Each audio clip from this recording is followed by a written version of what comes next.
नमस्ते, मैं हूं सौरभ और मॉनसून सत्र के साथ हमारा शो भी लौट आया है संसद में आज। The government release all prisoners, release the curfew. तो शो शुरू करते हैं। आप संसद की एक एक जानकारी नोट करते जाइए। संसद के ये सत्र 12 अगस्त तक चलेगा। 18 जुलाई से 12 अगस्त के बीच कुल 17 कार्य दिवस पड़ रहे हैं। इसमें भी हंगामे के भरपूर आसार हैं, क्योंकि विपक्ष महंगाई, बेरोजगारी, अग्निपथ जैसे मुद्दों का चिट्ठा बनाकर एकदम तैयार बैठा है। और इसका अंदेशा पहले ही दिन खुद प्रधानमंत्री नरेंद्र मोदी ने जता दिया है। संसद शुरू होने से पहले ही, वो भी बड़े चुटीले अंदाज में, पीएम ने बारिश का जिक्र करते हुए सदन के अंदर वाली गर्मी का जिक्र किया। सुनिए। ये सत्र मौसम से तो जुड़ा हुआ है। अब दिल्ली में भी वर्षा अपना दस्तक देना प्रारंभ किया है, लेकिन फिर भी न बाहर की गर्मी कम हो रही है और पता नहीं अंदर भी गर्मी कम होगी कि नहीं होगी। प्रधानमंत्री मोदी राष्ट्रपति चुनाव के लिए मतदान करने पहुंचे थे। बता दें कि एनडीए ने द्रौपदी मुर्मू को राष्ट्रपति पद का उम्मीदवार बनाया है, जबकि विपक्ष ने यशवंत सिन्हा को प्रत्याशी घोषित किया है। वहीं उपराष्ट्रपति पद के लिए एनडीए की ओर से जगदीप धनखड़ को प्रत्याशी बनाया गया है और विपक्ष ने मार्गरेट अल्वा को उम्मीदवार बनाया है। सत्र के पहले दिन सांसदों ने राष्ट्रपति चुनाव के लिए मतदान किया। इसके लिए मतगणना 21 जुलाई को होगी। दूसरी तरफ उपराष्ट्रपति पद के लिए आज नामांकन किया गया। इसका चुनाव 6 अगस्त को होना है। अब सदन के अंदर चलते हैं, जहां नए नवेले निर्वाचित होकर आए सदस्यों शत्रुघ्न सिन्हा, दिनेश लाल यादव निरहुआ और घनश्याम लोधी ने लोकसभा सदस्य की सदस्यता ली। कुछ ऐसा ही राज्यसभा में भी हुआ। राज्यसभा में हरभजन सिंह, रणदीप सुरजेवाला, पी चिदम्बरम, कपिल सिब्बल, संजय राउत, इमरान प्रतापगढ़ी समेत 28 नवनिर्वाचित सदस्यों ने सदस्य के रूप में सदस्यता ग्रहण की। अब बढ़ते हैं कार्यवाही की ओर। विपक्षी दलों के सांसदों ने अग्निपथ योजना, जीएसटी दरों में बढ़ोतरी समेत कई मुद्दों पर बात करने की नोटिस दिए। इसके साथ ही हंगामा भी शुरू हो गया। कार्यवाही शुरू होने के 1 घंटे के अंदर ही इस हंगामे को देखते हुए राज्यसभा को मंगलवार सुबह 11 बजे तक के लिए स्थगित कर दिया गया।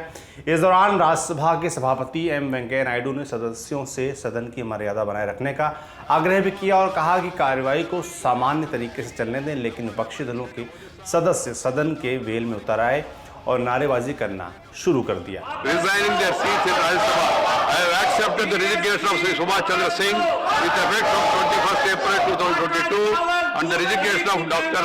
Manik Saha with effect from 4th of July 2022. As some people have come determined not to allow the House to function and also enable the members to go and vote in the presidential election, I am adjourning the House for the day. We'll meet tomorrow. उधर संसदीय कार्य मंत्री प्रहलाद जोशी ने बताया कि सरकार विभिन्न विभागों के 32 विधेयकों को संसद के इस सत्र में पेश कर सकती है, जिनमें से 14 विधेयक तैयार हैं। उन्होंने ये भी कहा कि हम बिना चर्चा के इन विधेयकों को पारित नहीं करेंगे। हम तो सहयोग मांगने के लिए हम आज मीटिंग बुलाए थे। कल माननीय स्पीकर साहब ने मीटिंग बुलाए थे। आज शाम को चेयरमैन साहब भी मीटिंग बुलाए। हम हाथ जोड़ जोड़ के प्रार्थना कर सकते हैं, आप डिबेट में पार्टिसिपेट करो, चर्चा करो, हमको क्रिटिसाइज करो, सो दैट हमको भी हमारा अगर कुछ उसमें कमियां है तो मिल जाएगा। We are open for everything. If they don't want to participate, अगर हमको शोर शराबा करना, बाधा डालना, रक्कस क्रिएट करना, यही वो चाहते हैं तो हम क्या करें। I am making this point very clear, we are open for anything. यही नहीं, लोकसभा को प्रेसिडेंशियल इलेक्शन के लिए के चलते दोपहर 2 बजे तक के लिए स्थगित कर दिया गया था। लोकसभा में एक बार फिर से कार्यवाही शुरू हुई तो संसदीय दस्तावेजों को सदन के पटल पर रखने को कहा गया। इस दौरान कानून मंत्री किरण रिजिजू ने फैमिली कोर्ट्स बिल प्रस्तुत किया। इस बीच विपक्षी दलों के सदस्य वेल में उतरकर नारेबाजी करने लगे। इस हंगामे को देखते हुए सदन की कार्यवाही को मंगलवार तक के लिए स्थगित कर दिया गया है। इस सत्र में, इस बार के मानसून सत्र में कौन से बिल पर खास नजर रखना जरूरी है, किन बातों पर विपक्ष हंगामा करेगा, तय है माना जा रहा है।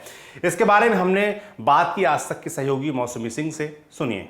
मॉनसून सत्र की शुरुआत हंगामेदार रही है। चर्चा ये भी है कि सरकार लगभग 24 बिल इस सत्र में लाना चाहती है। वहीं विपक्ष का कहना है कि ये सत्र छोटा है और इसमें ज्यादा चर्चा करने का समय नहीं है। तो आखिरकार सरकार ने इतनी लंबी चौड़ी फहरिस्त क्यों बनाई है? क्योंकि सरकार की कहीं ना कहीं मंशा ये है कि बिना चर्चा के बिल पास करा दीजिए। किन मसलों पर हंगामा मच सकता है? सबसे पहला मसला है महंगाई। महंगाई को लेकर तलवारें खिंची हुई है।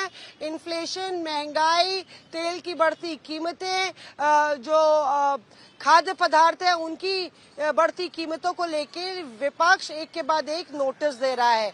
धरना भी है। दूसरे दिन बताया जा रहा है कांग्रेस से लेकर तमाम विपक्षी दल गांधी प्रतिमा के सामने धरना भी देंगे। तो ये महंगाई एक मसला है जिसपे आर पार की लड़ाई छिड़ी है। दूसरा मसला है अग्निपथ स्कीम। अग्निपथ योजना को लेके लगातार पहले दिन से लेकर आगे भी बताया जा रहा है कि विपक्ष एडजर्नमेंट नोटिस देता रहेगा। वो चाहता है कि इस पूरी अग्निपथ स्कीम पर चर्चा हो और शायद इसमें सरकार मान जाए, पर पहले सरकार ने ये दलील दी थी क्योंकि ये राष्ट्रीय सुरक्षा से जुड़ा मसला है, रक्षा से जुड़ा मसला है, इसलिए इस पर हम ज्यादा डिटेल सार्वजनिक नहीं कर सकते। अपनी तैयारियों के बारे में हम चर्चा नहीं करा सकते। तो अग्निपथ योजना को लेकर विपक्ष का कहना है कि कन्नी काट रही है सरकार। तीसरा एक मसला है जिस पर लगातार लामबंदी हो रही है। लगातार विपक्ष आरोप लगा रहा है बेजा इस्तेमाल हो रहा है एजेंसियों का। ये भी एक कांटे का मुद्दा है क्योंकि सरकार ये मानने को राजी नहीं है। और इस बीच सोनिया गांधी की भी पेशी है ईडी पर 21 तारीख को। तो जाहिर तौर है उससे पहले सरकार के सामने विपक्ष इसको भुनाने की कोशिश करेगा। तो आज के संसद में आज में इतना ही। कुल मिलाकर पहला दिन फीका ही रहा, मगर पिक्चर अभी बाकी है मेरे दोस्त। आने वाले दिनों में सदन में काफी गर्मी बढ़ने वाली है, जैसा कि खुद पीएम ने आशंका जताई है। तो जो होगा वो भी हम आप तक पहुंचाते रहेंगे। आप भी अपनी प्रतिक्रिया देते रहें कमेंट बॉक्स में। देखते रहिए दी लल्लन टॉप। शुक्रिया।